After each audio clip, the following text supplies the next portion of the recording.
Welcome to the G.N.A podcast, Games, Nerds, and Alcohol, where you get berated because you look like a scrawny mofo. How's everybody doing tonight? Look, in my defense, you are very scrawny to when the last time I saw you in person. And you've been getting scrawnier and scrawnier as I've seen you. And as long as you're not going to die from not eating enough, I'm fine with this. I really don't care about muscle. I just don't want you to die. So if it's a ham sandwich or a bowl of kale, I don't care. Just eat something, please. Yeah, ironically, I went for about 2 weeks where I actually didn't eat anything, and it didn't really do much, other than I stopped pooping for a few days. Can you say that? Can you say that last little bit again? The emphasis on the second P was perfect. Pooping? True. Very true. Yeah, you are an abnormality. Didn't you? What was it? You have extra teeth or something like that? So there was actually a time where I thought I had extra teeth because I went to the dentist and they took an X-ray, a panoramic X-ray of my mouth. And when they came back, they said the dental assistant actually looked at me and said, "Your baby teeth fell out, right?" And I went, "Yeah." She's like, "How long ago?" I don't know. I think the last one fell out when I was like 12 or something, or 11. Well, I think you have more. And I went, "What?" And then she showed me the panoramic, and right above my teeth, you see the bottom caps of what looked like a whole nother row of teeth. And I just looked at it and went, "Well, that's new." So you're a shark is what you're telling us. Well, there's the best part. Is that when the dentist came in and looked at it and said, "You need to go to an oral surgeon and see what's going on up there." I like, okay. I literally walked out of the dentist office. I called up my mother. I said, "Hey, Mom, do you need to tell me something about the day I was conceived?" And she's like, "Nope, nothing I really want to tell you about there." I was like, "Did you have sex with a shark that day?" She's like, "What? No, I didn't. No." Like, well, I just came from the dentist and I have a whole nother row of teeth. And so either A, you had sex with a shark, or B, that gamma radiation I absorbed at the aquarium really affected me poorly. Yeah. So where did that end up going? What did they have to say? If you don't, I went to the oral surgeon, and they took an X-ray and they said, "Well, you've got some calcification buildup." And they look there, he's looking at it, he goes, "It actually could be more teeth forming, but they're not fully formed yet." I said, "Well, what would have caused them to show up like they did?" He said, "Well, it could be a bunch of different things. It could have been a shadowing of the image. It could have been shadowing of the teeth behind it." And I said, "But you don't see extra teeth there." I said, "I don't see fully formed extra teeth." No. I'm like, "Oh, good." Now, what you're probably thinking of, Blue, is the blessing I have of devouring my twin in the womb, which netted me a whole bunch of extra bones.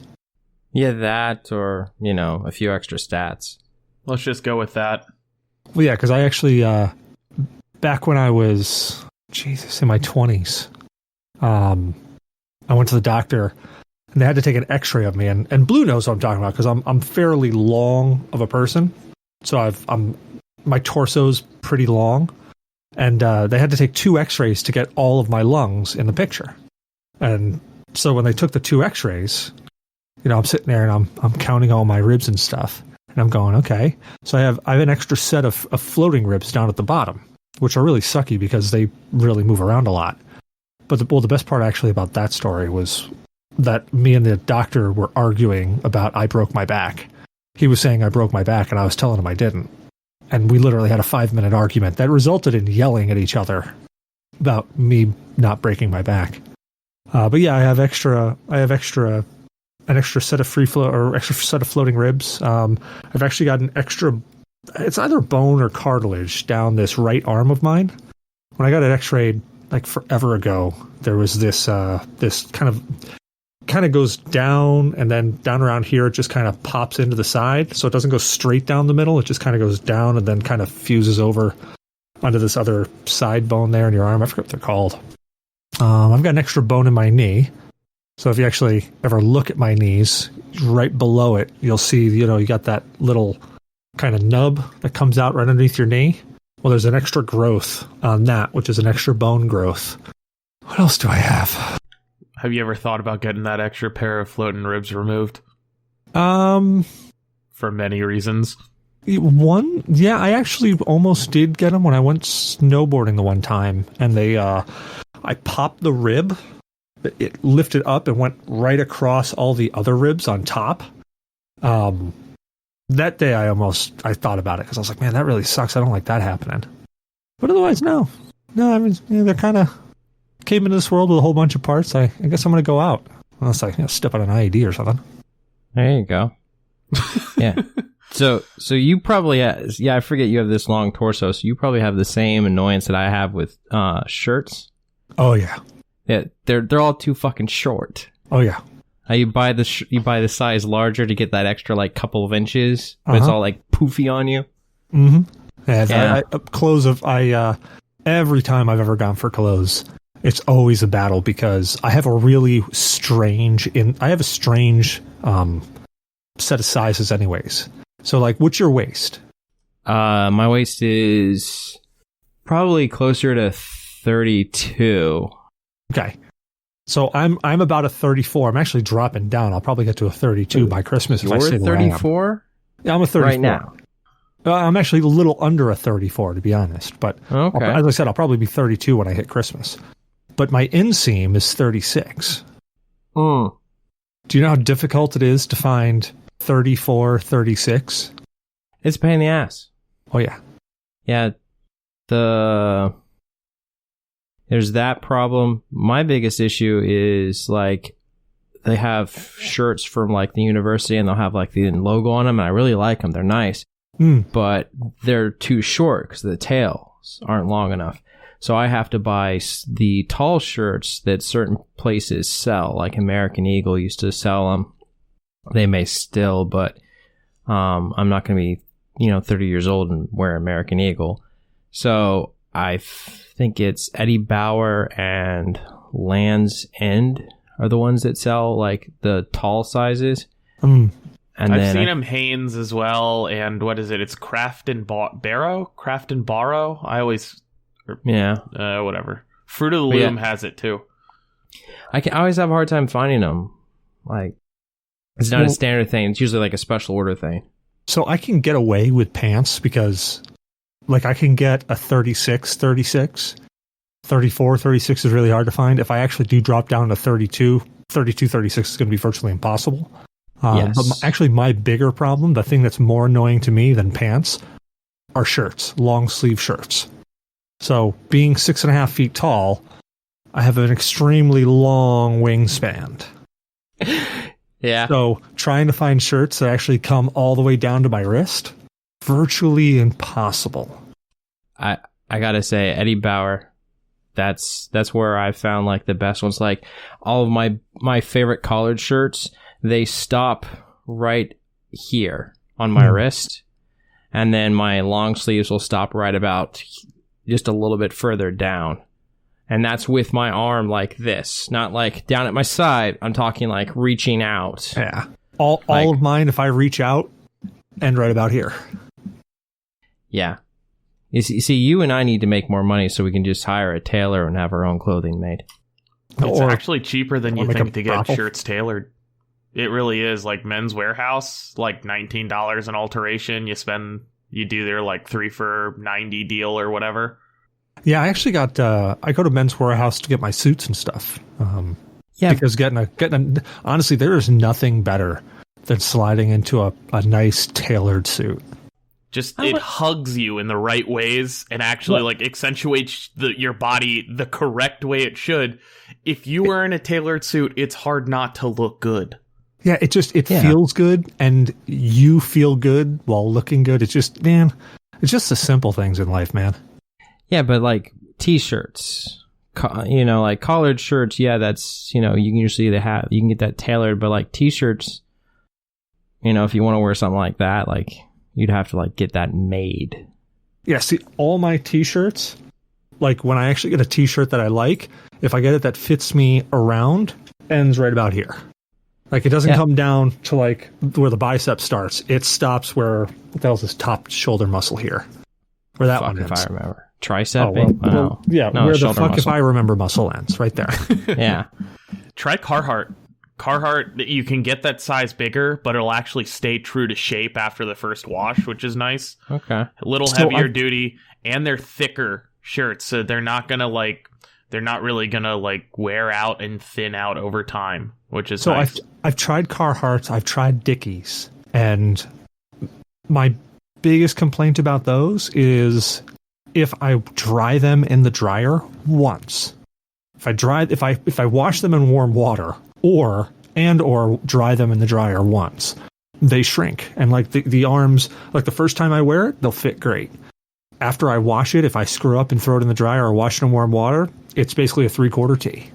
Yeah, I get that. Well, I don't think I've ever washed clothes outside of the cold setting, and half my clothes I end up air drying anyway. Most of them I won't throw in the dryer, and even jeans, like just that like 4 to 5% that they tighten up right when they come out of the dryer until you actually wear them again is the most annoying thing ever. So I'd rather just be like, all right, I got 24 hours before I can wear these jeans again. It's not like it's really going to matter. Yeah, Brittany gets really annoyed about my laundry. Like, we had a discussion about how I need my laundry done because I'm very anal about this because I don't want anything shrinking. Well, but, I mean, come on, let's take a look at you. If anything shrinks, it's literally going to look like you're wearing your little brother's clothing. Yeah. Well, this is like one of those dry fit shirts, so it fits snugly. Oh yeah, there you go. Yeah, snugly. We'll go with that. Yeah. But yeah, we need these sponsors. We need these sponsors for this show. Like, let's get these guys on here and like. Speaking of the show, we actually have to do the show, so we probably should start talking about, I don't know, maybe games, nerds. Oh, how about alcohol? Let's talk about alcohol. Yeah, that What are you drinking, Blue? I am drinking a New Belgium Higher Plain IPA. It's a hazy imperial IPA. The Voodoo Ranger series of the New Belgium brewery. It's a limited release or something like that. It's not part of their traditional thing. It's a little it's hoppier. It's definitely hoppier than their Juicy Haze, and it doesn't have as much of a citrus taste to it. Just a little bit, but it's definitely got a hoppier taste. I think it's just a little bit bitter, a little more bitter than the Juicy Haze is, but it's not bad. I like their can art's pretty cool. You got a guy wearing, I think it's called a key. What are the guys that wear, that do, what's it called? Brazilian Jiu-Jitsu? I think they call them keys, something like that. Geese, that's it. Or gi. Yes. Yeah, there you go. So why don't you actually show us the picture? We might be able to assist with that. There you go. Let's see. I'll move in a little bit. Oh, okay. Yeah. Well, it's more like a kimono. Like a kimono, gi, army ranger type looking outfit. Yeah. Everything. Everything. Yeah, and he's got one of those wool knit caps, it looks like, with the ear flap covers. Probably like it almost looks like what the old aviators used to wear. And then he's got a bandana on top of his head, but it's a skeleton, and he's got a hop that's floating in front of him, glowing. So my question is, what made you buy this beer? I was in the store one day, and I was like, ooh, something new. And I went over and I looked at it. I find that can art seems to draw me in. It's kind of like the back when they had like really cool like video game box art. Oh yeah. Adroit Theory gets me with that every time. Like, so, do I really want a sour? The art looks really fucking cool though. Yeah. So these guys, I've liked their beers. Fat Tire, that's one of my favorite. I don't remember if I've tried their wheat or their Hefeweizen, but I liked Juicy Haze, so I was like, why not? I saw I saw Higher Plane, and then I saw Hazy Imperial IPA. So I'm like, why not? Very nice. So that's what made me get it. I'm not regretting my purchase. No regrets, man. What about you, Vintage? What are you drinking? I've got one more bottle left of Dogfish Head Seasonal, the Campfire Amplifier Milk Stout.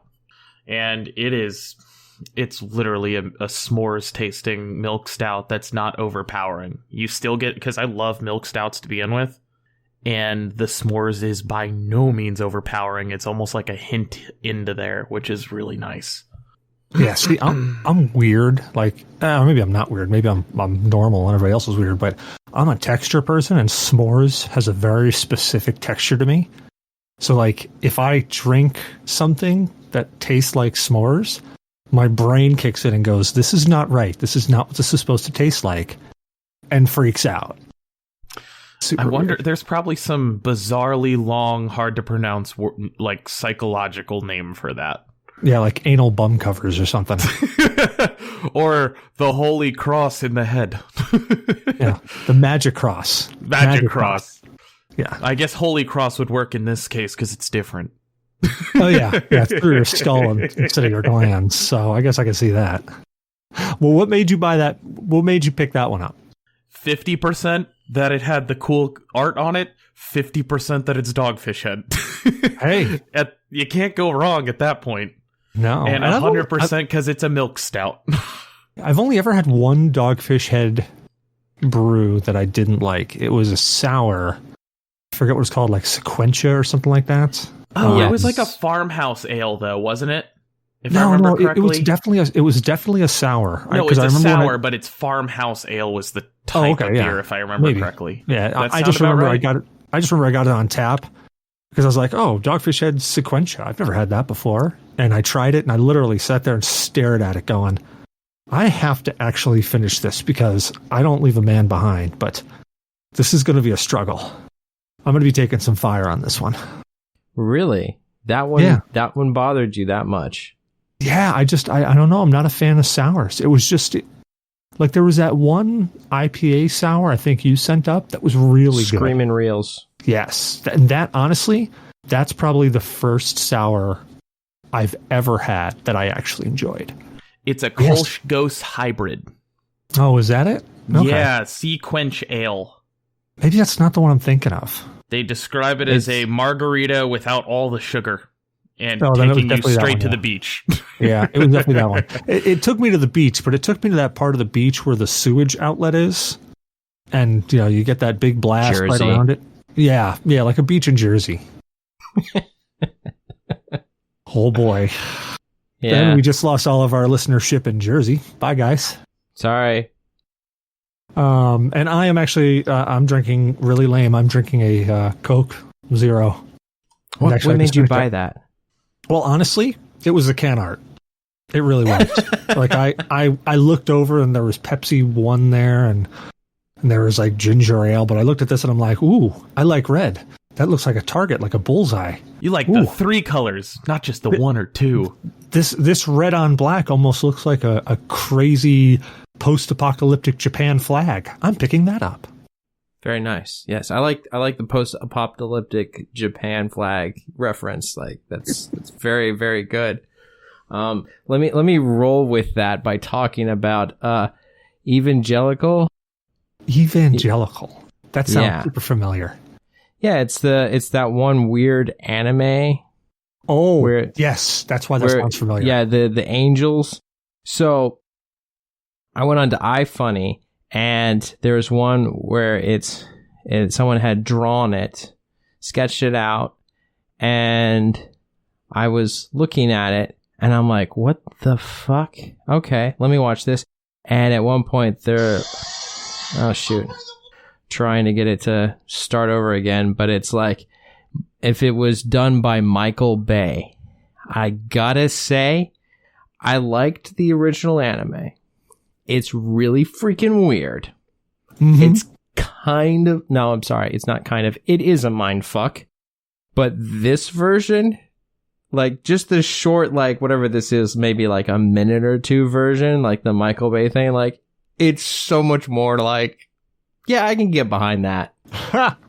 Like, it's like explosions, and the kid, instead of being this wimpy, like, I don't know, he's like, fuck yeah, I'm gonna do this. I'm excited. You know, and he's like, and he wants to screw everything that walks, you know, which isn't really much different because that's what the kid wants to, but he's a little more suppressed about that. Sorry, spoilers. God, that just reminds me. Have you guys seen the movie Hot Tub Time Machine, right? Nope. Of course. Yeah. Great movie. My God. Blue. I know. Like this is a movie that it's great to watch the first time just for the shock value, but the second time sucks. But just when you were talking about wants to bang anything, there's a scene in that movie where they go snowboarding and they fall down the hill and they literally do like the worst yard sale ever, and they all look at each other and like, I don't hurt. That didn't really feel that bad. And one guy's like, bad, I feel great. I want to fuck something. You know, he just screams it on top of the mountain. And it's like, I don't know why it just, what you just said reminded me of that scene in that movie. I guess I'm just Anthony DiNozzo. Yeah, that's the bald guy in it, right? That freaks out about that. Yeah. I can't remember whatever his name is. Great comedian. He's always out there and weird. Yeah, he ends up making frugal instead of Google. Lugal, because his name is Lou. I love he gets all the great tech companies, but the best part is he makes what's his name? The big black guy in it, Craig, whatever is, you know who I'm talking about. Yeah, I know who you're talking about. Yeah, he makes sure that Craig doesn't take his wife's, like half of his wife's name. Like that's his big accomplishment. He couldn't care less that he founds Lugal, Motley Lou, doesn't matter. It's the fact that his best friend has his own last name and isn't sharing it with his wife. Yeah, there are some really great one-liners in that. Oh, dude, remember when that guy was supposed to lose his arm? And he's in the elevator and he's got his arm through it. And the guy's like, we got to help him. And the guy's like, no, man, it's fate. No, God, it's like a slow-motion guillotine. And you just see the elevator going up with the guy's arm stuck out of it. It's going up and then it stops and it goes down and then goes back up. And he's like, why would you take that from me? He's like, what the fuck? It's also like the slowest elevator. Like they're all standing there watching this. Like normal elevator, it'd be up to the next floor within a couple seconds. Here it's. Oh God, yeah. The movie is hilarious the first time, but after that, you know, like it holds up if you give it about a year gap. What's up? If you give it about a year gap between watches, it holds up. You don't want to watch it too frequently than that, though. I don't know. I maybe I could turn around and watch it again now, but I tried to, like a couple years after it came out. I watched it like when it came out, and then I waited a couple years and watched it again with somebody else because I hadn't seen it, and it didn't have it, you know. Like, did I get some on my face? Oh God, don't, dude, it's pineapple, man. I'm fucking with you. That's what friends do. No, it's not pineapple. It's hand soap. And so. Oh God, it tastes like pineapple. God, it was fucking hilarious. It's a funny movie. Half of the funniest, darkest shit is the bald guy in it. Absolutely, everything that's dark. When the two of them are standing there and they're about to have a threesome, they turn the camera around, showing her walking into the what's-his face, and then they pan back to them, and he's already nude, completely nude, and the other guy's standing right next to him with a shocked look on his face, and looks over and like, what the hell? It's like, come on, dude, we gonna do this or what? No. No. More for me. You're like, oh, no, don't worry, dude. You don't want to be like a full-on rager. You want to be kind of like a semi. Here, let me help you. Dude, no, it's okay, man. Friends start each other off. It's okay. It's not gay. It sounds like, what's that movie with, Are you thinking of American Ryan Pie 2? Reynolds, Dane Cook? Oh, no. There were waiters and Dane Cook, I think, waiting. That's it. Nah, it's this is not as weird as. I'd say like up there with like American Pie style weird. Yeah. Okay. And like that scene definitely reminds me of American Pie 2 when they break into what they think are the lesbian's house, and they've got to reciprocate before the lesbians will do anything in front of them. Oh, and God. Stifler's full on willing to take one for the team. He's dropping pants. He's doing everything. Now those hold up. Yeah, that was American Pie. That was a really good movie. The original one was. Yeah, they all hold up outside of the ones where they present, which I did just realize the other day, my dad was talking to me about it. All of the presents are a different member related to Stifler is the main character. And I had no clue. I don't know how I never picked up on that. Like, it's his younger brother in, is it The Naked Mile with him in high school? It's like his cousin in Book of Love. Like, and I think they just came out with a new one, Girls Rules, which is Stephanie Stifler, his like niece or something. I don't know. Yeah, and then I think Stifler makes an appearance in all of them or something like that. He's like the only guy that's like left around. Yeah, it's always Stifler shows up in those, and Eugene Levy. Makes no sense why he shows up in those films, but he does, and it's the best. I gotta watch those more. I think I've only ever actually seen the first American Pie. Yeah. Second one's about 80% as good as the first. I may have seen the second. Wedding is about 80% as good as the first. Reunion's like 70% as good as the first. Yeah. They're worth it. One really takes the cake, and I'd say if I had to pick two, I would pick one, and I'd pick Wedding. Wedding's good. Special haircut. That always gets me. Next segment, as we're just sliding right on the tangents tonight. Hell yes. Next segment is State of Games. State of Games is where we talk about what we've been playing for the past week, or we just pontificate about how we feel games are today. So, Blue, what's your State of Games? Politics. Are you playing more politics? More politics, more unrest, more votes, more things. No, dude, I've been just the election came up 2 days ago, and so I've just been like pretty much into that, and then like work's slamming me really hard with a bunch of stuff I got to get done, so I didn't play it all this weekend. So yeah, my State of Games is nada. Although, what was it? What was that one I saw? Ghost of Pokemon Go? Nah, yeah, I mean, I play that every day of my life. Meh. It's alright. They're starting to take away things. I liked it when the eggs were half the distance. I like the fact that you still can get Pokestops without getting too close. I think that even once this COVID stuff goes away, I think they should keep that feature. Because that's really nice. Because I don't have to keep getting up and like walking downstairs. I can just like get stuff from my desk every morning at work. And that's just a real bonus for me. But was it Ghost of Tsushima? Tsushima? Say that again? I think it's Tsushima. Like Tsushima. Like Tsushima. Yeah, so I don't own a PlayStation, so I couldn't play that. But shout out to Little Gamers Playground. They do game movies, so they tie in like cutscenes and they tie in gameplay to make like a movie out of it. I watched that recently. I have to say that is a very impressive game. I liked one of the things I liked about it, and I kind of like this. I was thinking about this yesterday. In the original games, like you didn't always have like choices. Like I remember like there's a lot of games like, like screw that person, I'd rather kill them. You can't do that. Why do I have to kill this person? I'd rather not. You don't have that choice. Like it's always like one storyline, like memory restrictions and such.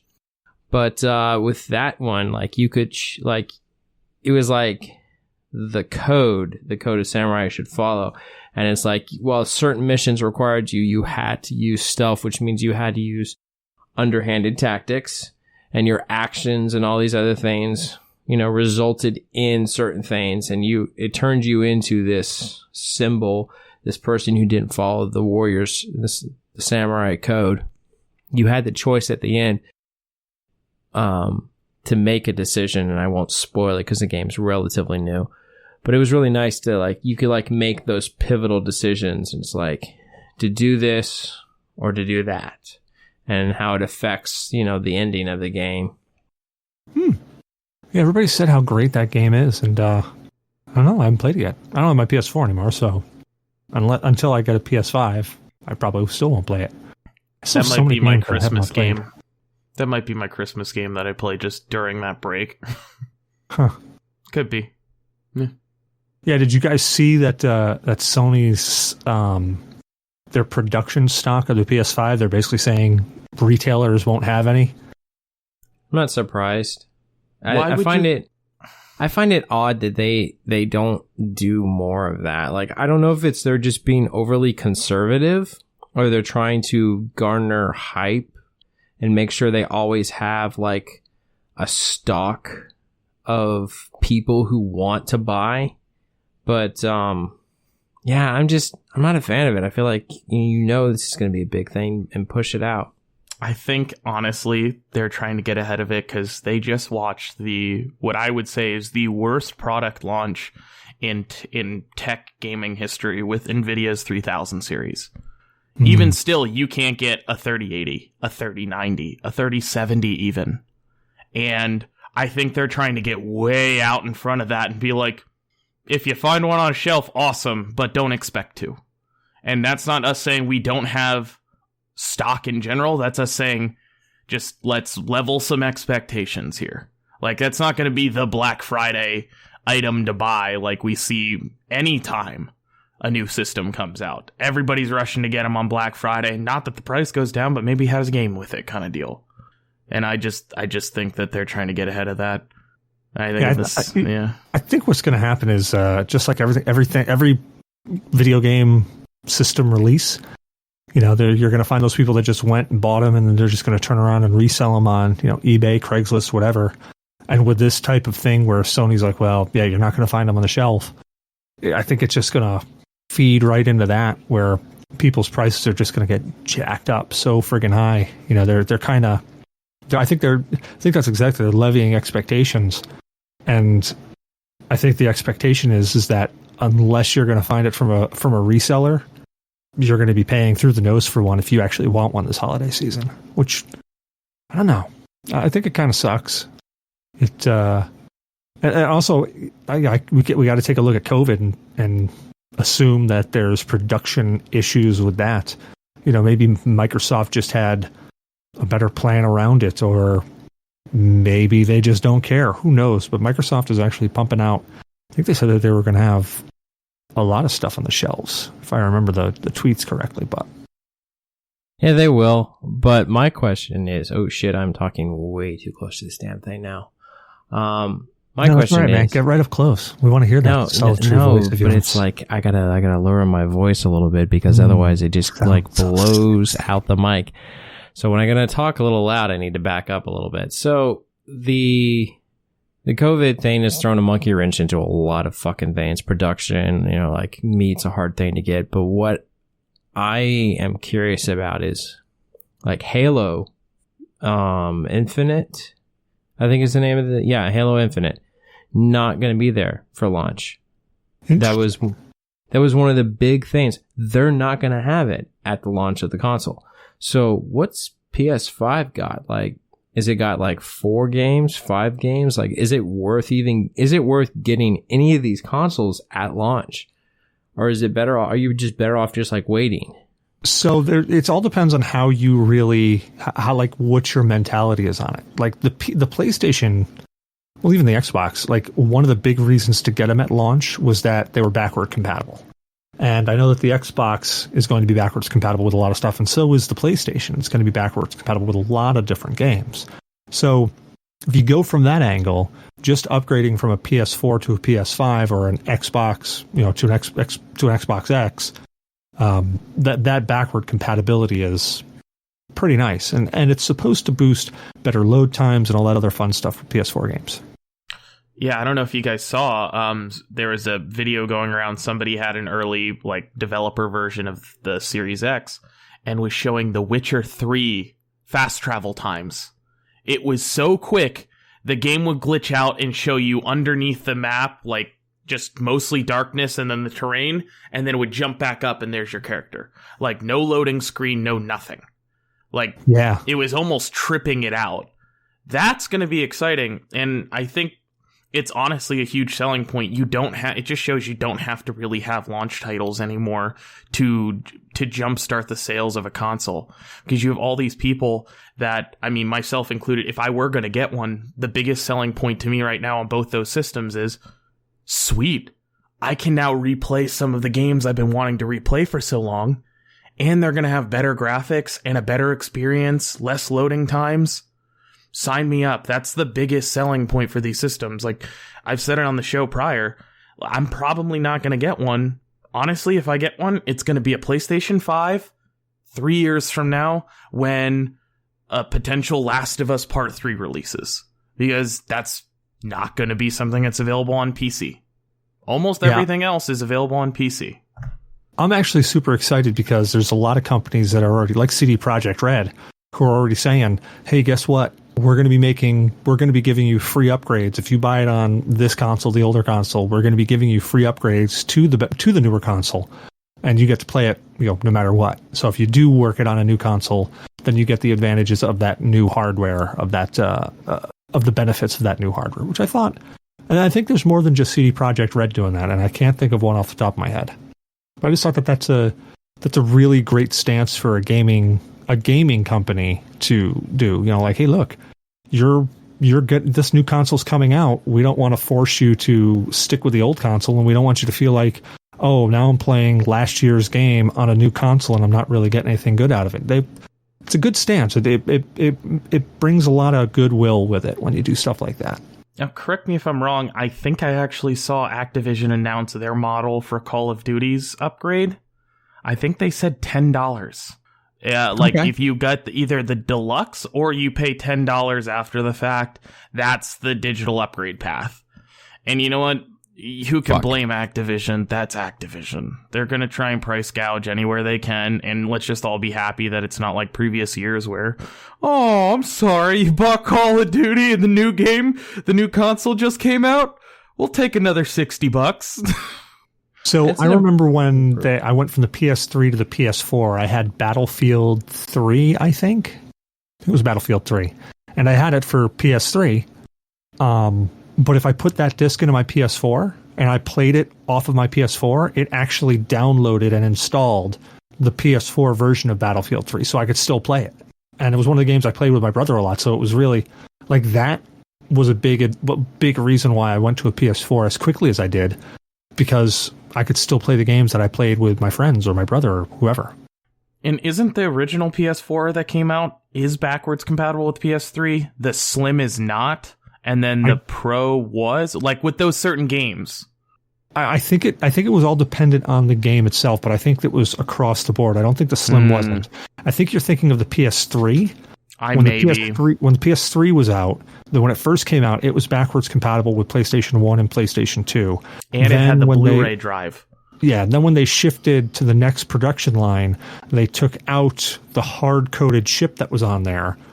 Because actually what was in the PS3 was the actual chip from the PS2, which played PS1 and PS2 games natively. Then they went to software emulation later on, which only allowed you to play a certain select number of PS1 and PS2 games. And then with PS4, when it came out, they just said, we're not backwards compatible, we're not claiming it, we're not doing it, and that was that. But there were a few gaming companies that said, hey, if you bought our game, we're going to make it so that it works on this new system and you can take advantage of that new hardware versus, oh, I got to spend $60 to get it again. I mean, even, to be honest, even $10, it's not that bad. It means that I paid $70 for that game instead of $60 for that game. $10 isn't a deal breaker to me. Granted, I'd much prefer they just say, hey, here you go for free. But they did work to make it happen, even if it was just a little bit of work. They did work to make it happen. So they, in my mind, the business sense in me is saying they deserve something for it. Not necessarily hemming and hawing, but they deserve some monetary portion for it. Yeah, and if you go back and listen to one of our older episodes of the G.N.A podcast, you'll hear us have this deep discussion about where we think gaming industry is going to go when they're only charging X amount for games. And how are they going to pay all these people to do all this work, to do these updates? Like, they're already creating a game, and then to go on top of it and make graphical updates to this game and fine-tune things for a higher gen console. So it's like you're redeveloping a game. It's like developing Destiny for the Xbox 360 and then developing it for the Xbox One. So it's not something that you can necessarily just copy and paste the code. Like there's different things that has to be done. There's optimizations and such that have to go on, and that takes fucking time. If I remember correctly, I was reading an article about this actually, that there's like, it's either 4 or 5 ways, I can't remember off the top of my head, that this happens. You either see it naturally where it's backwards compatible, which is great. There's no effort to really be done there. You just have to make sure the system supports it. There is the free upgrade path, in which case the only thing that's improved typically is graphics. There's the remastering or reimagining route, depending on how you want to go about that. That usually takes a lot of effort. And then the other one that we're seeing, CD Projekt Red's the big one with this, is all of them all at once are being developed because of the time frame of their prospective launch. So it's going to be available on, I think it's Xbox One, Xbox Series X, Series S, PS4, PS5, PC, Switch, and it's like everything is going to be available the day it's launching. That's a massive effort. It really is. But the one thing that I wanted to actually point out, which is something that still baffles me, is that gaming companies, they typically have to make a sustainable revenue stream. You know, because if they want to keep developing a game, they want to put money into it, you got to keep getting money out of it. How the hell is Hello Games, maker of No Man's Sky, how the hell are they doing it when they're not doing paid DLC? Like, what sorcery is happening there? Because they're just releasing free updates every so many months, or every 8 months or 18 months or whatever. They're just releasing free updates with enhancements to the game. I mean, are they still selling that many units that it's supporting that? Or just, that's the one that really confuses me, is how Hello Games is doing it. So I just double checked. They've got a surprisingly small development team for one, so they don't have very much overhead compared to the traditional larger studio. 2, they far beat expectations of sales at and prior to launch. They've been running off that primarily, and they saw a huge surge in sales at that major 1-year update that actually added multiplayer and stuff like that. So they are primarily surviving on the fact that they're just a small team that made a shit ton more money than they were expecting before the game even came out, and then a huge revenue surge at that major update point. Yeah, it's just wild when you take a look at the big boys like EA, Activision, Bungie even, and you take a look at it and you go, man, you guys are... And not to say that... I mean, No Man's Sky isn't like this huge, spectacular... It's a fun game, though. It really is. It's a fun game. But the amount of effort that keeps going into it and keeps going into it, and you look at it and go, well, EA's got to sell X number of $9.99 packs to make sure that they can stay afloat on this game, when Hello Games is just like, yeah, we're good. Here's some free shit. It's just one of those... it reminds me of PC gaming back in the late 80s and early 90s, when a gaming company, they'd pump something out, and every now and then you'd get a patch, and the patch would have some extra stuff in it, and you'd be like, oh, cool. Thank you. It just reminds me of those days. I'll tell you the most recent time I can actually remember that happening, and this will surprise you. Original Call of Duty Modern Warfare on PlayStation 3 and Xbox 360. The Variety Map Pack was $15. PC, it was free. We still to this day don't know why they made that decision. Was it the small... Because if it was a small player base, wouldn't they want extra money from that small player base? I mean, why wouldn't it just be 15 or free across the board? It was very weird, because that was one of the first major multiplayer games to feature a DLC in general. I mean, the only thing I could think of there is Microsoft and Sony want to get their cut out of whatever gets developed, so maybe because they were putting it on their PlayStation store, they had to give Sony and Microsoft a certain cut. So they're like, well, we got to charge this to make sure that we can, I don't know, make sure they get their cut. We have to pay somebody to do all that crap, so this is paying them. I don't know.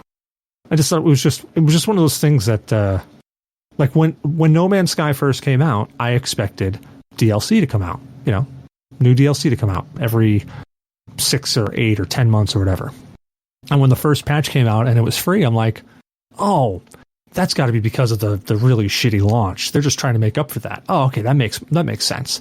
And then when the next one came out free, and I'm like, are they still trying to do that? Because that first one was really good. This one's really good too, but the first one was really good. And then the next one came out free, and I'm going, do I have to go there and blow them now? Like, how does this work? Well, it's a small enough team where, you know what, Cecil, you could do it. We believe it's in very you. intimate. I was going to say, there's probably not enough of them. I could probably just spit roast my way through all of them and be done in like an hour. Yeah, it just reminds me of, you guys watch Silicon Valley, right? There's an episode in the first season where they're getting ready to announce their big major achievement. And as opposed to like being focused on what they're actually going to do, they just decide the only way we're actually going to win this if we jerk everyone in the crowd off. So you've got these like 5 super nerds doing the actual math on a whiteboard of the efficiency of jerking off everyone if one guy was to do it or every member of the team contributed, factoring angles for optimization, like whole 9 yards. It's one of the funniest clips of television I've seen in so long. That's some awkward math. Very awkward math. Well, Vintage, what's your state of game, since that was all off of Blues? Yeah, so actually I haven't been playing that much either. What I have been playing through, though, is Dishonored 2 finally. Nice. I actually got that when it released on PlayStation 4. I think I played like 8 hours and then just never picked it back up again. I don't know why. And now, like 2 years later, I'm playing through it on PC, and it is wonderful. Nice. Yeah, having a lot of fun with it. It actually so much so where I think I might want to replay through it and choose not to get the Mark of the Outsider on a second playthrough, because that was a very interesting... I forgot that there's that within the first, 3 chapters. They're like, do you want the Mark of the Outsider? And it's like, so you're telling me I get to play through this with supernatural powers, or I don't? Give me the powers, of course. Yeah, call me the Moonwalker. Give me that shit. Mm-hmm. I can't imagine half the times I'm speedrunning through these levels to make sure that I get low chaos rating because I want the happy ending. I'm just blinking and teleporting left and right. I see someone, I'm just going to take possession of them, walk right through the gates of where I need to go. Maybe I just knock them out and throw them over into a dumpster and be on my merry way. I don't think I've actually played any of the Dishonored games. Think of it like, what's the best way to describe it? Like, the Thief franchise, where it's super ultra stealthy? Yeah, I always thought of it like a steampunk Thief. Yes, with more combat and magic. Yeah, because Thief, you have to be super silent. You only can be stealth. Dishonored, you get to play through it, and each chapter they say whether or not you are low, medium, or high chaos. And at the end of the game, depending on what you averaged out to, it determines the actual outcome. Whether it's a happy, somewhere in the middle, or sad or bad ending. And it all comes down to, did you do things stealthily? Did you try and kill everybody? Did you cause a lot of ruckus and everybody noticed you being there? Because you can run right through the game and only experience 15-20% of it, but didn't even get alerted by a single guard, didn't incapacitate a single person. And it allows you to play so many different play styles. Yeah, I do like those games where they give you options. It's one of the, it's a linear path. It's a linear game, but you've got several different ways that you can take the path. So I do dig those. The one thing I find the most interesting by far in it is in each chapter, there's one or two, you can call them bosses, basically. I mean, they're no different oftentimes than any other enemy, but you're always given a choice. Do you knock them out? Do you, if they have some affliction that's magical or otherwise, do you heal them or do you kill them? And that majorly affects endings. Well, my state of games is I actually was playing some Injustice 2 this week. So I was knocking out Batman and shit. It's a fun, it's an entertaining little fighting game. NetherRealms really has upped their ability to tell a story in a fighting game now. You know, they've made something that actually works, and I really like the formula that they're using. You know, so you've got basically you're watching cutscenes, what's happening, and then in between, you know, as the cutscene ends, that's when your fight starts. You know, so you're watching Batman free Superman, and you know, then after that, it's Batman fighting somebody or Batman fighting Superman or something like that. You know, so it's fun. It's an entertaining game. It feels pretty balanced. I mean, you've got certain characters that are better than others. Like, I think the Flash is just, like, some of his combos and stuff are just stupid easy to pull off. It's fun. It's got a pretty good roster of people that you get to play as in the DC world. The story is fun. I haven't, in the first Injustice, they did this interdimensional thing where you had, I'm guessing it was like, you know, the true DC canon line jumped over into an alternate dimension and found this, you know, this Injustice or the regime, I think is what they were called. But this one seems to be just in that world. It doesn't seem to be interdimensional travel this time around. So it's entertaining. I think Brainiac's the big bad boss in this one. So you're fighting off Brainiac in a huge like world takeover thing that he's doing. It's definitely entertaining. It's definitely fun. So it's a storyline very similar to like a Super Smash Bros. Kind of game where you've got the intermittent battles that do actually make sense story-wise, but you obviously have to play through them, and then you get more cutscene to develop the story. You fight actually, again, more cutscene to develop the story. How NetherRealm does it is they'll, like, for instance, the opening scene, it's Batman and Robin are scoping into, I forget where, but they're gliding into, you know, they're flying in to go check on something, and then they get the Batwing all of a sudden gets taken over and they start flying somewhere else. So they eject and then they glide down. And then like one of the first fights it's Cyborg. Cyborg is the one that was basically taking over the Batjet or the Batwing or whatever you call it. And he took over the controls and told it to go back home. Well, when they jumped out, all of a sudden they land, they have a conversation with Cyborg, and then, you know, they fight. And at the end of that fight, you know, Cyborg's knocked out on the ground and he's like, well, here we're doing this. Oh, they were going to check out what was going on with Superman or something. And then they end up in Arkham Asylum, and they start talking to, you know, they start beating up the inmates or trying to wrangle them back in, and then Superman shows up, and then, you know, you're talking to Superman, and then the fight starts. You know, it's like it's seamless from where you're the cutscene's happening and you're watching, and then it just goes straight into the fight. It's seamless how the story goes, and then they'll cut to a different scene, you know, a couple of different characters talking and doing stuff, and then you're following them, and that's the action. And NetherRealm has done that with Mortal Kombat as well, and I think it's a great way of telling a story and still having a fighting game.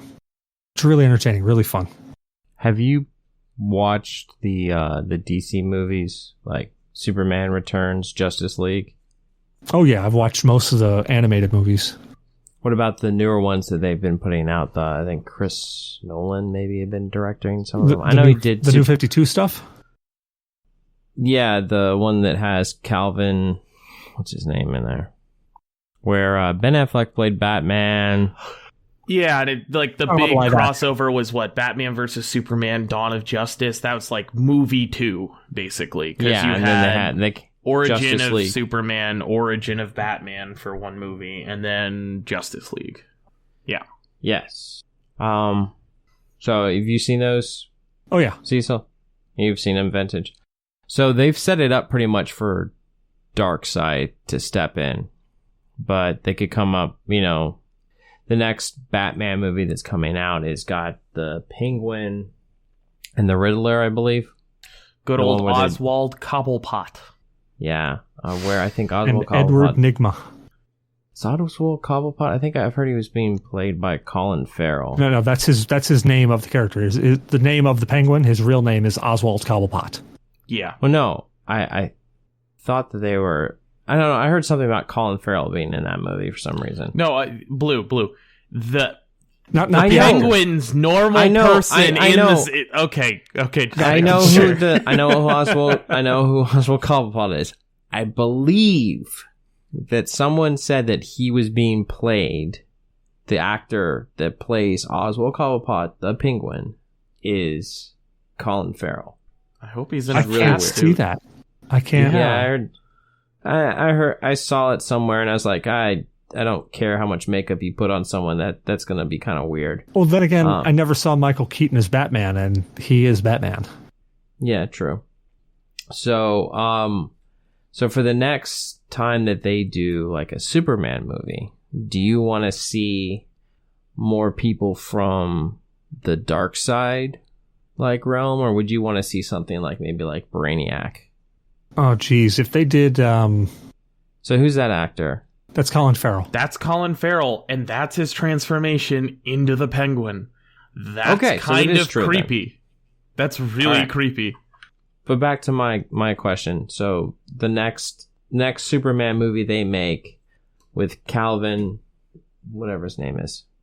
Yeah. The guy who played The Witcher. What do you want to see? He played the Man of Steel before he played The Witcher. It's just funny that you just referred to him. I know. Harvey Keitel? Harvey Keitel or Cantel or something?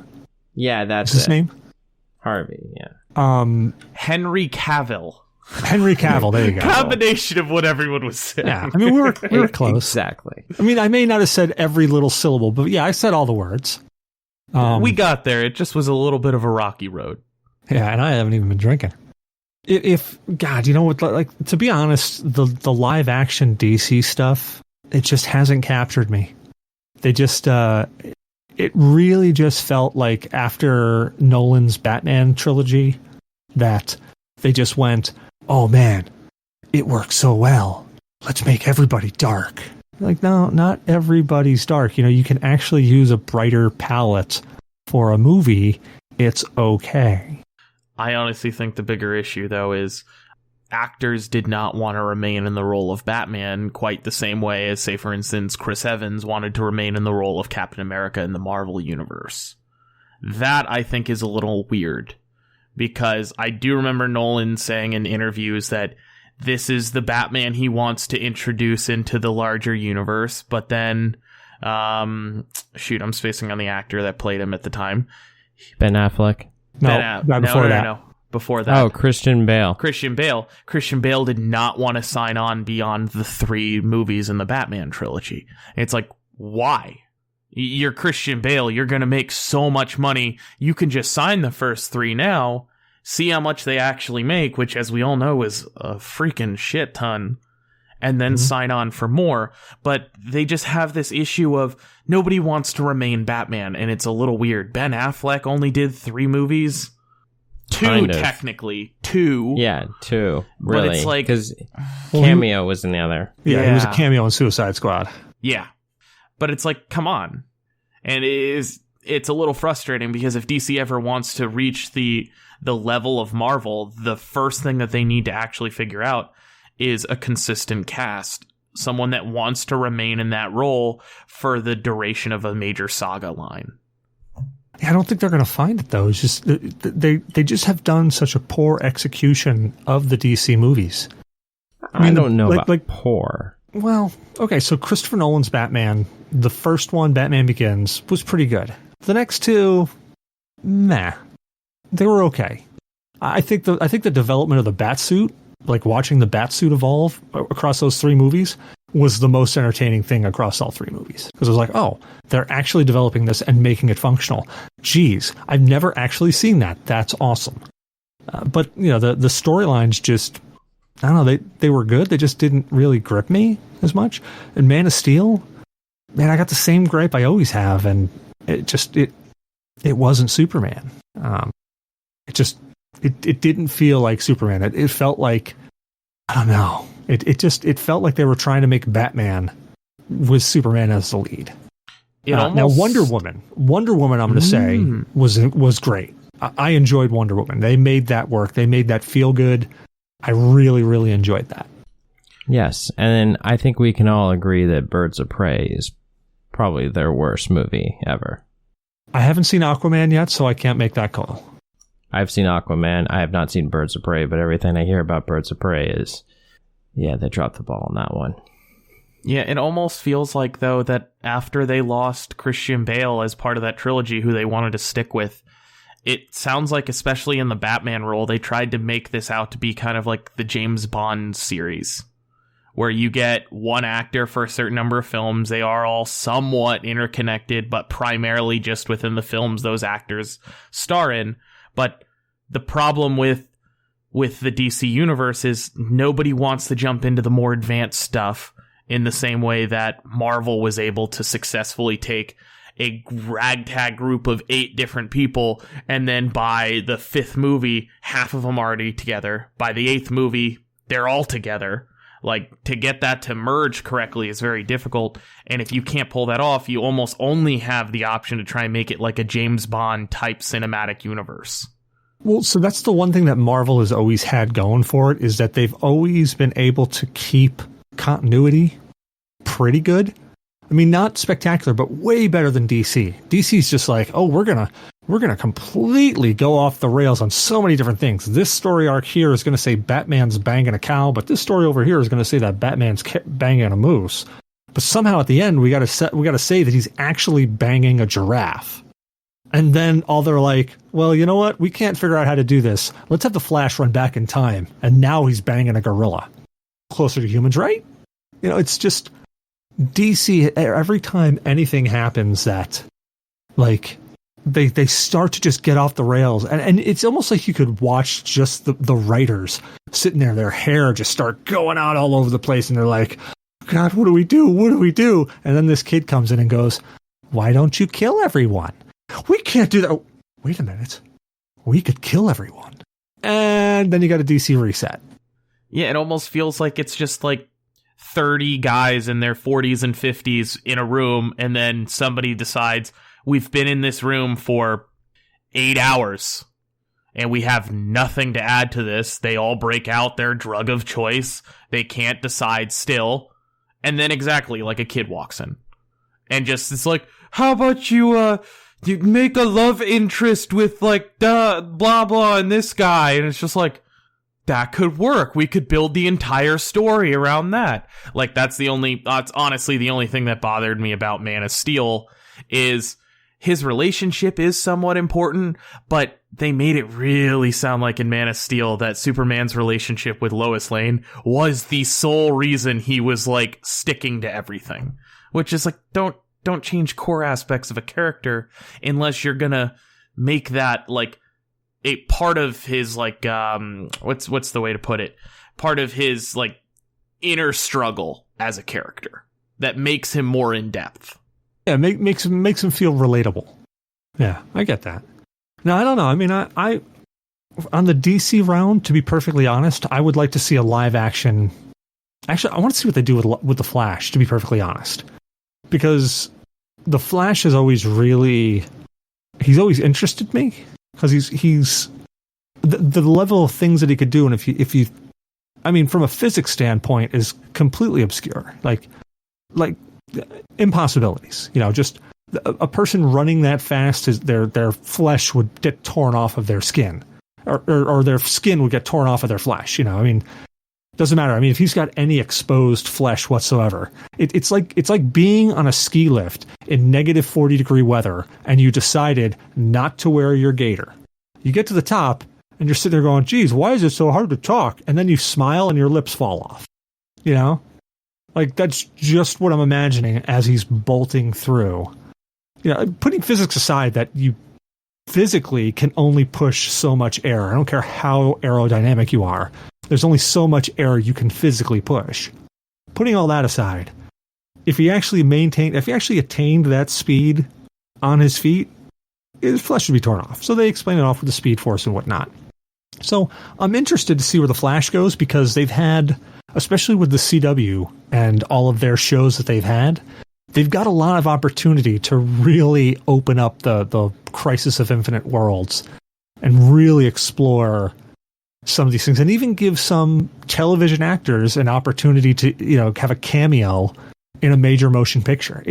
DC's got the groundwork for a really, really interesting continuity session to bring more than just the movies together, but bring the television with it. Like, Marvel had Agents of S.H.I.E.L.D., but, like, and maybe I'm wrong, but I don't really think that they brought too much of Agents of S.H.I.E.L.D. into the cinematic universe. There's really only one, and it was, I always space on her name. It's the actress that played Robin in How I Met Your Mother. She played somewhat of a role in the Avengers films. Yeah, very minor role. It's still more than the rest of the group. Okay, so they pulled that there. I didn't even realize that. I missed that completely. But DC's got a really great opportunity because they have this whole, what do they call it now? It's not Arrowverse anymore. Shit, what are they calling it now? Well, they've got this whole universe on the CW with all the different shows that they got going on. They've got a really great opportunity to like bring those fans who are watching all that, because there's a pretty good amount of people that are watching those Arrowverse shows. But to bring them and kind of give them some cookie crumbs in in movies like that, like when they did the last Crisis of Infinite Earth thing, the big crossover in the Arrowverse, they actually had the Barry Allen Flash from the CW meet I think it's Barry Allen, the Barry Allen Flash from the movie cinema, from the cinematic universe. All of a sudden he's running through time or whatever, running through the world, and he stops and he's talking to him. And he's like, "Whoa, this is really weird." And then he belts off. It's just like, a 10, 15 second cameo, but it's just like, oh, if you do this in reverse, if you have those type of cameos of people from the show somehow loop into the movies, you might actually have something there. But also, the one thing that the show's got over the movies, at least in my opinion, is that the different characters, they didn't focus on like one color palette and say all of the movies are going to have this color palette. We focused on it in Christopher Nolan's Batman. Oh, we got this color palette, and we're just going to stick with that same color palette in Man of Steel, in Wonder Woman, etc., etc., etc. Dawn of Justice. It was all this really dark, gritty color palette, and that's the thing I liked about the CW is that for the Green Arrow or the Arrow had a fairly dark color palette because he was a vigilante doing things at night, doing criminal, quote criminal things to stop other criminals. So it was a very dark palette at a majority of the time. But then you get to something like Supergirl, and the palettes are very, very bright, very shiny, very warm colors, and they gave those characters their homage in that way. It's, I don't know. I would like to see, if DC really does continue down the path, I would like to see more of that crossover stuff between the show and the movies somehow. Even if it's just little short cameos. Even if it's just like a little short cameo like Samuel L. Jackson did at the end of the Agents of S.H.I.E.L.D. episode. Just something like that. Just something small, something to show that, hey, these two worlds exist together somehow. Yeah, and I was just doing some double checking. Cobie Smulders is the actress. She also appears with Fury in Spider-Man Far From Home. Oh, okay. So, she actually has more involvement than I thought. I thought she was really just in the first Avengers and then Endgame, and that was it. Or no, Infinity War. She was the one that took over as director, right? Temporarily, if I'm not mistaken. Okay. Now I know who you're talking about. Yeah, but she was like his right-hand man. Like, if you guys remember at the end of Infinity War when the snap actually happens and it cuts to New York, he's in the streets and they just got hit by a car. And it's both Fury and Cobie Smulders are getting out of the car together. And then that's when you see him trying to phone for Captain Marvel. Yeah, it's the two of them together. What about you, Blue? What would you want to see? I like Darkseid. He's an interesting character, but I would really like to see Brainiac for the next. Like, if Superman was for his own standalone movie, I want to see Brainiac come into play. Like, I know they've set up Darkseid, but Brainiac would be cool to see. Because I feel like that's one of Superman's main villains. At least that's the way when I grew up, I was watching a lot of the cartoon series like Brainiac. There's like Lex Luthor, sure. But like from like the outside, the extraterrestrial realm, like Brainiac really did a number. Yeah, the villain that really could stand toe-to-toe with Superman. Not that Luthor couldn't stand toe-to-toe, but Luthor had to use his wits to defeat Batman, or to defeat Superman, while Brainiac was just like, he had brawn, and he had intelligence. Yes, he did. Well, you should play Injustice 2 then, because, as I said, Brainiac's the big bad in that game. And it's a pretty good story, to be honest. I might, but fighting games have never been my forte. That's why you just put it on very easy and you button mash. True. Could do that. It's just like watching a movie with some brief interludes where you got to touch a controller. Yeah, just drink the whole time. It'll be far more enjoyable. You might actually hit some combos at that point. Right? Accurate. Can confirm. What about you, Vintage? What would you want to see coming through on the DC cinematic universe realm? So I do somewhat agree with Blue that I like the darker side of things, but I felt like they really missed an opportunity especially in Justice League, of failing to show both light and that darker side. Because you had characters involved that, like Superman, when I think Superman, yeah, there's a little dark there, but it's a lot of bright. I mean, if you look at the comic books, like, he's the face of America as a superhero. Like, that doesn't sound very dark. We're not talking like a boys-esque storyline where he's just actually a villain kind of thing. And I like those crossovers a lot.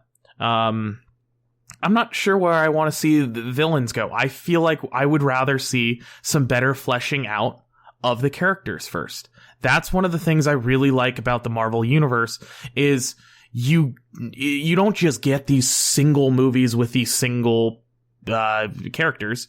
They actually you actually get their full backstory. You see quality development, and then you see those character changes in effect when now they have to work as a team again. And I like that kind of dynamic, the way that works. Yeah, I can see that. Well, I guess on that note, where can people find you at, Vintage? These days, G.N.A. Discord. I got my own Discord. I, from time to time, I stream twitch.tv/vintagedc. And, yeah, I'm basically Daymok Light in the G.N.A. podcast. What about you, Blue? Where can people find you at? Well, I mean, you can find me on this show probably for the last time this month. Probably won't be back on the show for the rest of this month. You know, I got a wedding next week. There's other things coming up, like a honeymoon, and then there's Thanksgiving. So yeah, this is probably the last time you'll find me on this show this month. I don't know if I've made it clear enough. I don't know if someone needs to call 911 for you because your heart just stopped. But who am I kidding? They probably didn't, because you're probably like, God, get this guy off the show. Yeah, Blue, are we going to see you November 20th? So how about the 25th? No. How about sometime first week of December? Maybe. Okay, good. Maybe. Just had to be sure. Yeah. Didn't want to lose you completely. Yes. I want to get clarification. Good call. Yeah. Yes. So you can find me there. You can also find me on the G.N.A. Discord. You can find me on Twitter at BlueShark45. You can find me on Parler if they kick me off of Twitter, and while they haven't kicked me off Twitter yet, as BlueShark45 as well. Very nice. I'm Cecil Xavier, your host. You can find me as Cecil versus Games on Twitter. Cecil Xavier everywhere else. Ustream, Twitch, Facebook, Grindr, Tinder, 3Play, Cupid, BuyCupid. Yeah, pretty much everywhere. I've actually started a movement now. I've literally just signed on to everything and creating Cecil Xavier account there. So send me places to sign up for stuff. I'm literally signing up there. Why? I don't know why. Just because. Why not? I got nothing better to do. Silicon Valley doesn't know enough about you, Cecil. That's the whole reason. No, I want when somebody goes, oh, you know what? Cecil Xavier, that's an awesome name. I'm going to steal that. They go to put it in. Oh, already taken. Son of a bitch. Or you can find me on the G.N.A. podcast Discord. You can find me on 3-Player Co-op's Discord, Wolfman's Discord, Battlesloth's Discord, Josh of All Trades, or just Josh now, his Discord. And if you look really deep, you can find me in a political chat that we've got going, a little private chat. You can find me there too. We hope you enjoyed the show. G.N.A. Games, Nerds, and Alcohol. Don't forget to rate, review, and subscribe on your favorite podcast app. Reviews help people find the show. So if you enjoy listening to us, let other people know. You can find us on iTunes, Google Play Music, Podcast Addict, Player FM, Stitcher, Spreaker, MyTuner, Your Listen, Spotify, iHeartRadio, and a whole bunch of other places. If we aren't someplace, let us know. We'll upload there. You can also follow us on Twitter or Facebook by searching at G.N.A Podcast. You can also join our Discord chat. Just see the pinned tweet. We do a game show night every first Saturday of every month on Mixer at www.mixer.com/G.N.A podcast site. Join us every Wednesday night at 19:30 Eastern Time on cast.gg for Anime Night, hosted by Blue Shark 45. And join us every second Saturday of the month for Horror Movie Night, hosted by Zyberblood. We want to thank Morgan BS Photography for our artwork and logo. Check him out at morganbs.com. And please email us at GNApodcast@GNAinyourdNA.1 with all your questions, comments, or death threats. We would love to hear from you. And last but not least, website. Blue, do we have a website? We do, ladies and gentlemen. What is it called? If you are so inclined, you can go to http://www.nerdsreadinteresting, slightly interesting, really not interesting. Yeah, let's be honest with you. Absolutely boring quotes from video games. No, they're not from video games. We've lied to you. They're actually from textbooks. The textbooks that you hated in school.com. Or www.GNApodcast.com. Thanks, Blue. Well, gentlemen, thank you for joining me tonight. Have a great evening. Appreciate it, Cecil. You too. Night, everyone.